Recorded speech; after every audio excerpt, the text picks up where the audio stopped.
Ladies and gentlemen, second straight video in the building. We are going to talk about now LeBron James and ring culture. Because apparently LeBron James, all of a sudden, because he's not winning championships, he has decided to go all out and change the narrative on ring culture in the NBA and why he believes it's just ridiculous that ring culture is such a weird energy on celebrating great players. But we are going to dissect this, and we are going to listen to LeBron's comments, and then we are going to pretty much get on this. So let's take a listen to what LeBron James had to say about ring culture. Dustin Nielsen, Here why we go. is ring culture so much more prevalent in the NBA than in other sports? I wish we had a simple answer. Oh my goodness, I do not know the answer. I wish I had the answer to this, but I'm not sure, man. Yeah, it's funny. Yeah, I don't know. I don't know why it's discussed so much in our sport, and why it's the A-all, B-all of everything. Like, Wait a minute. Did this guy just say the A-all, B-all to everything? I thought it was the end-all, B-all. Wow, showing your education right there, LeBron James. Using letters instead of words, the A-all, B-all. Wow, never heard that one before. okay, you weren't a great player if you never won a championship. It's like, or if you won one, then you Not can't enough. be in the same conversation with this person. It's like, But that's a great point, because what you're saying is, like, no matter what you have, you need more. No matter what. Right. No matter what, they can never end. yeah, I don't know, man. It's just like, you sit here and Yeah, there go yes man Nash, needing a job in the NBA. tell me, Allen Iverson and Charles Barkley and Wait a minute. Why would you decide to say Charles Barkley, the guy you can't stand, because you've had beef with him for a long time, as a matter of fact? I mean, because it was Charles Barkley who said that you wanted all the best players because you don't want to compete. Because remember, you complained about your Cavaliers being too top-heavy in 2017, LeBron James, and what did you do? You decided to attack Charles personally when he called you out for wanting all the best players to win championships. But you're the same guy that's talking about how ring culture is weird. But I'm going to get back to the comments, though, in terms of the commentary after he finishes talking. Steve Nash, our fucking wasn't unbelievable. Like, oh, they can't be talked about or discussed with these guys is because this guy won one ring or won two rings or one, like, it's just weird to me. It's like saying Peyton Manning can't be in the same room with Brady or Mahomes because he only has one ring. They don't never discuss that Peyton won 2 rings, LeBron James. Shows how much you know about Peyton Manning. in their sport. Right. Or telling me that Dan Marino is not the greatest slinger of all time, or he can't be in the room with those guys. Listen, Dan Marino is one of the greatest quarterbacks of all time, and that man threw a beautiful football. Probably the fastest I've ever seen a quarterback throw a football. But the thing is, the reason why Dan Marino's an all-time great quarterback, there's no question about it. He's in the Hall of Fame, for God's sakes. But remember, there's levels to this, LeBron James, because you have your great, and then you have your greatest, okay? And what separates Dan Marino from the other quarterbacks are those championships. That's the thing, because you're able to separate. There's tiers, and Dan Marino is a all-time great QB, but there's a reason why he's not going to be mentioned on the level of a Brady or a Manning or a Montana, and it's because of the championships. That's the separator, as great as Dan Marino was. And it's unfortunate because he didn't have the defensive teams in his career that if he had a better defensive team, if they had better defense, who knows, maybe Miami would have been competing for more Super Bowls. But that was never the case. Because he didn't win a championship. They don't discuss those things, I don't know. I don't know. Did Barry Bonds win a World Series? I don't think so. I don't think so. I checked it. Barry Bonds never won a World Series. And you can't sit here and tell me that he's not the greatest baseball player to ever touch a bat. But is he though? LeBron James? We don't call Barry Bonds the Michael Jordan of baseball. That was never Barry. Barry was unbelievable, but let's also. It's so funny that you mentioned Barry Bonds. What is Barry Bonds known for? Let's see. He's not well liked by his teammates when he played. He had issues with some of his managers. He was not great with the media. As great of a baseball player as Barry was, another thing also that people forget about Barry was not a good postseason performer. He would get shut down in the playoffs. The best postseason that Barry had was actually when he was juiced up in 2002 with the San Francisco Giants. That was the postseason in which Barry hit 8 postseason home runs, which was a major league record at the time before Beltran had tied it 2 years later in 2004 for the Astros. I know because I watched both of those postseasons, okay? I grew up a baseball fan because my dad was a Yankees fan, so I grew up with the mid to late 90 Yankee teams. So yes. But it's funny that you mentioned Barry Bonds because he's known for PED usage. But once again, using other guys to now change the narrative because knowing that you are not going to catch Michael Jordan in championship rings. Why did you go to Miami if it was not about the rings? Because the thing is also the media has the blame for this, and I get it to a certain extent. You're right, LeBron James, but the problem is you've contributed this more than anything because the media has been downplaying these other players when it comes to championships and saying that it's a failure because of what you have been doing, LeBron, with the super teams. Did you remember how uneasy you were when you didn't win in 2011 against the Dallas Mavericks? And did you remember how relieved you were at the 2012 Hall of Fame? Because Don Nelson had mentioned it when he mentioned about you winning your first championship. And I remember the smile and calmness that you had because you were a champion. Reggie Miller said it on open court. How calm you looked because you were a champion.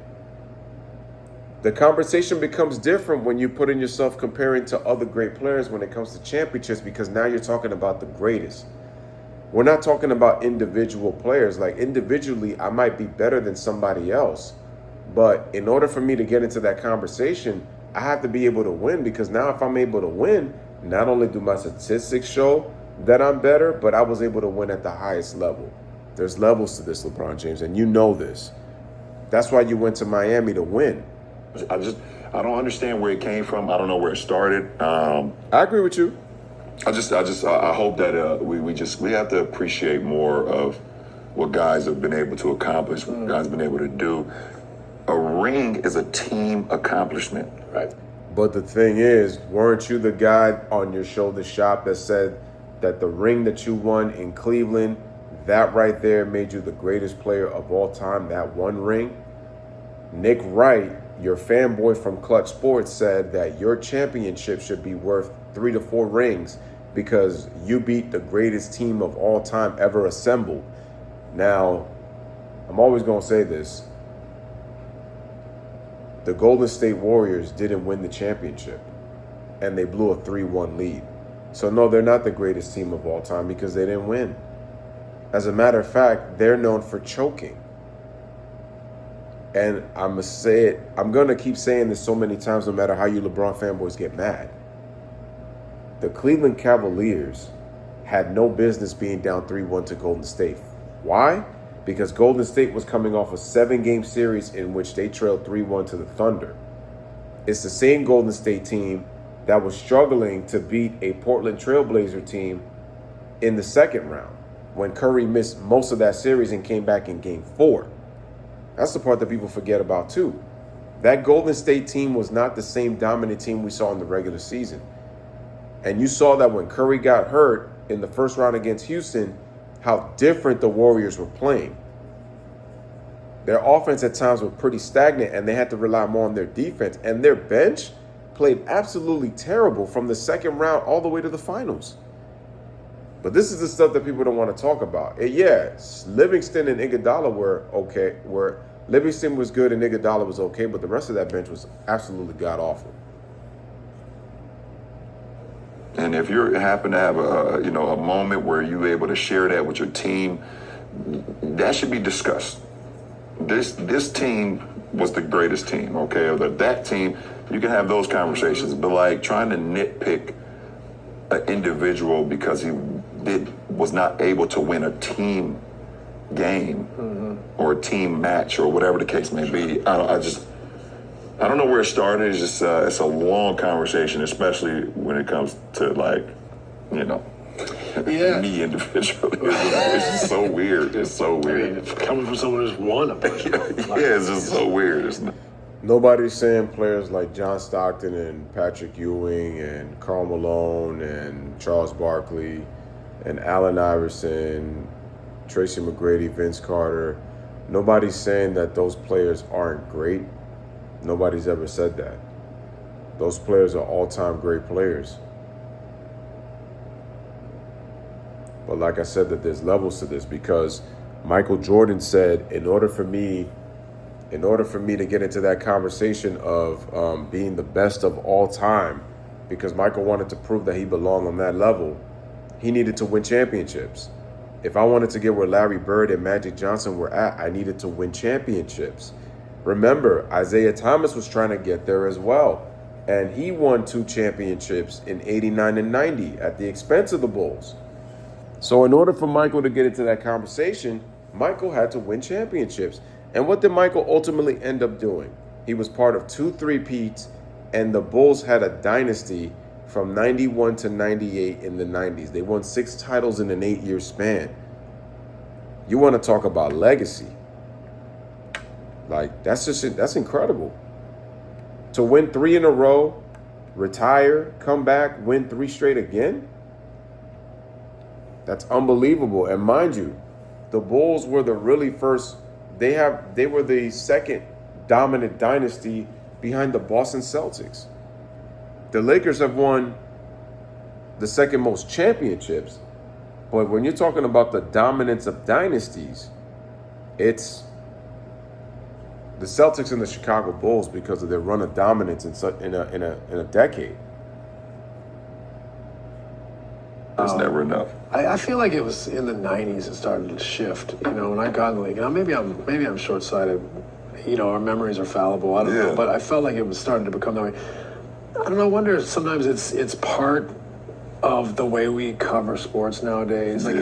We don't necessarily, it's not 50-50 glorify and critique. It seems like it's more critical than it is glorified. I'm not asking for pro athletes to be glorified, but we are talking about the best in the world. So I think it's really we got to be careful sometimes how we can be so dismissive of a team, a player, an accomplishment, or a failure, because these are the best in the world, no matter how you slice it. Yeah, for sure. It's like you automatically dismiss people in their careers when you just be like, oh, he didn't win a ring, or he doesn't have a ring. It's like, have you actually sat down and actually really looked at this guy's career and what he was able to accomplish? Let me break it to you, LeBron James.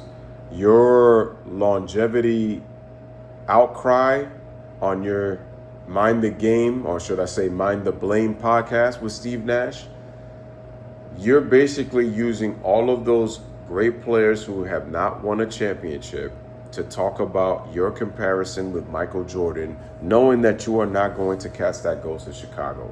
So now you're changing the narrative and talking about scoring the most points and getting the most assists and having almost triple-double set with points, rebounds, assists for a career. And guess what? This season, what's coming up for LeBron James? The most minutes played in NBA history, I believe. He's about to pass Robert Parrish in the most games ever played. Just more longevity statistics. And now LeBron came out recently and said that, he's wanting to win a championship, according to Rich Paul. That LeBron knows that that the Lakers are worried about the future, but that LeBron's trying to win. I said, but I just thought it was about ring culture, and that ring culture is weird.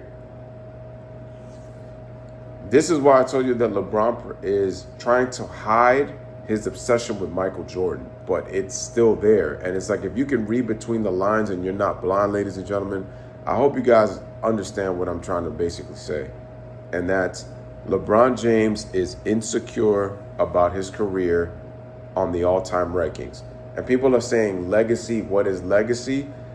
You have to understand something. LeBron James is entering his 8th season as a Los Angeles Laker. I know that LeBron James came there to try to erase Kobe's legacy in what he set in Los Angeles there. The house that Kobe helped build for 20 seasons that he played there. He thought coming in with his career credentials that people were just going to bow down and be like, yo, you know who that is? That's LeBron James. But that hasn't really happened. And LeBron knows, as Kevin Durant found out when he played for the Warriors, that you're not going to replace the homegrown. Kobe won multiple titles there. You have been trying to defend this bubble championship, but yet you have not won a real title since you've been in Los Angeles, LeBron James. Your championship was won in another state. You tried to ingratiate yourself when the Rams won the Super Bowl, talking about how the Dodgers and your team needed to all have a parade. But guess what, LeBron James? The Dodgers, they solidified their bubble championship in October 2024. You still have yet to legitimize that bubble championship. Until then, people are going to say it's a fluke still to this point. That's why you go around and say that the bubble was the hardest championship that you ever won, and that it was the purest form of basketball, like you mentioned in the podcast in the past. The purest form of hoops. The purest form of hoops. Because you know nobody takes that championship real seriously because you have not legitimized that title. And you're talking about Tim Duncan. Tim Duncan won 4 championships after the lockout. He already legitimized his championship in 2003. He was good. But you have yet to do that. I mean, Jerry West, I think, went to like 9 straight NBA finals. Right. And, The logo. and was only able to win 1. Right. And he's the logo of our league. Yeah. So you can't sit here and tell me that, okay, well, because he only won 1, the guy can't be in the same room with the guy who won 2 or 3 or 4. Like, why not? This guy, he's our logo. Not good enough. Like, it's not. You know what's so funny about that? It's crazy that Jerry West is 1-8 in the finals. But if you look at Jerry West and LeBron's losses, because they both lost 33 times in the finals, if you look at both, Jerry West has a better losing record than LeBron James. And it's like, and you're probably saying, how does that make sense? Jerry West has more wins than LeBron in his losses than he does in his wins. That's crazy, right? But what does that go to show you? Jerry West has been more competitive in his NBA finals than LeBron James has. Because LeBron James has been gentleman swept twice, and he's been swept twice in the NBA finals. LeBron gets celebrated for 8 straight finals appearances, but yet always has an excuse when he loses to the Western Conference opponent. That goes to show you how weak his East was. And I said that if we celebrate LeBron for going to 8 straight finals, then Jerry West needs to be in the top 5 for going to 9 finals and losing 8 of them, because he only won 1 championship.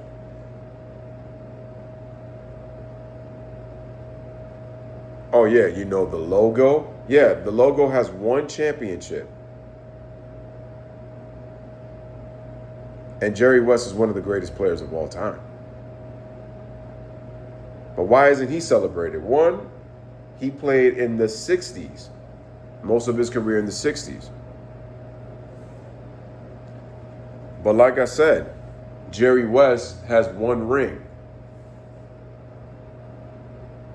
And Jerry West should be more celebrated for how great he was. And look at the archetype that he did building the Lakers championship teams later on in the 80s. And beyond for it. That's how he's, to me, he's the most influential Laker of all time. But why doesn't he get talked about? But why isn't he remembered? Because he only won one championship in 9 finals appearances. It's crazy how he's not celebrated, but LeBron James is celebrated for making 8 straight finals, and yet he's lost 6 times. That tells you that the standards have been lowered, and we celebrate losing. People are gonna go, but y'all celebrated Michael Jordan when he won. When he scored 63 points. He gets celebrated because of the effort Jordan put, but that doesn't change the fact that Jordan lost the game. I don't care that, yeah, that's amazing. Jordan scored 63 points, but the point is the Bulls lost the game. They lost in overtime, and they lost the game. Because you play to win the game. And Jordan would tell you he wishes that came in a win. It came in a loss. That's what makes this even more ridiculous. New logo. Yeah, it's and rest our late great Jerry West. Man, unbelievable person too, by the way. I love that guy. Big shout out Jerry West. But yeah, I don't know when it started, man. I just hope that we appreciate the guys who definitely, This is the same clown who disrespected Hakeem Olajuwon. Am I going to take LeBron really seriously if he doesn't really respect all the all-star greats? Because he hated on Hakeem Olajuwon when Hakeem Olajuwon was asked who was the better player between Jordan and LeBron. Hakeem said Jordan was the more superior player. He said that's not saying that LeBron's not a great player, but he felt that Jordan was the better, more superior player compared to LeBron James. And what did LeBron do? LeBron decided to passive-aggressively troll Hakeem on Instagram. This happened back in what? This happened in the 2010s somewhere. I think 2011. I think this might have happened in 2012, I think. See, Kobe may have been a sociopath, but one thing that Kobe always did, he respected the greats before him. LeBron really hasn't done that. He's only doing this now because of the fact that he's not winning championships. And he probably might not win one by the time his career is over, knowing that he's not going to catch Michael Jordan. So everything has been about the celebration of stat padding and accumulating longevity, cumulative statistics. That's why he's now trying to talk about the other players. Now, had LeBron won most of his finals, he wouldn't be sitting here saying that. He would say it's about the rings. He'd be saying it's about the championships. That's how you know how much of a hypocrite LeBron James is. And it's like, if you really see through his nonsense, you realize how much of a joke he sounds.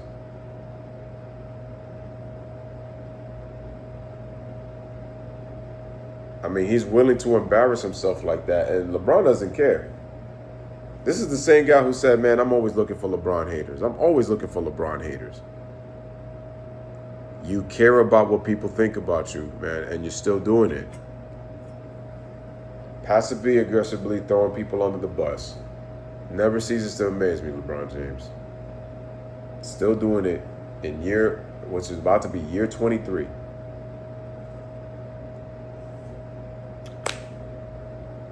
LeBron James is one of the all-time greatest players, man, but it's just like he's doing this to himself, and the fact that people are just like not understanding.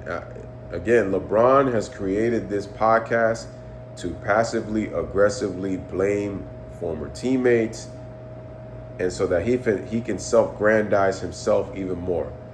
This is true narcissism right here, and this is sociopath on a different level too. And it's like I told y'all before, Kobe and LeBron both wanted to be Jordan, but in different ways. Kobe copied things. LeBron tried to outdo Jordan in certain things, but look at him now. Michael Jordan's got this man sick. And the worst part is about it, ladies and gentlemen, Michael Jordan's coming back. So what happens if Michael Jordan decides to give Kobe his flowers, if people ask Michael Jordan about the disrespect that Kobe's getting? You don't think that's going to hurt LeBron's feelings?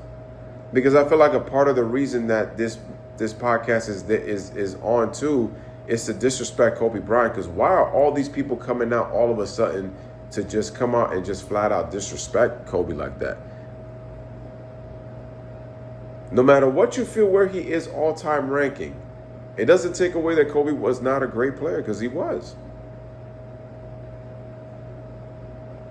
And now Kobe's being used as the punching bag because, again, he was the bridge between LeBron and Jordan. Because you can't do it to Michael Jordan, let's pick on the dead guy. Real nice move, LeBron. But LeBron is going to sit here and tell you and his fanboys that he was so cool with Kobe. Oh, man, they were so close. Kobe's been disrespected by the media time and time and time again. When has LeBron ever come out to defend Kobe Bryant if he was so close to him? A lot of these guys now showing fake love. And I'm going to get to Dwayne Wade next in a future video. But anyway, ladies and gentlemen, this was a bit of a long video, but I just wanted to do the ring culture because I had not done the ring culture and I've been listening to what other people have said. But these are just my thoughts. Let me know what you guys think about LeBron and his ring culture comments, man. Let me know what you guys think. As always, bless up, live, laugh, love. Thank you guys for watching.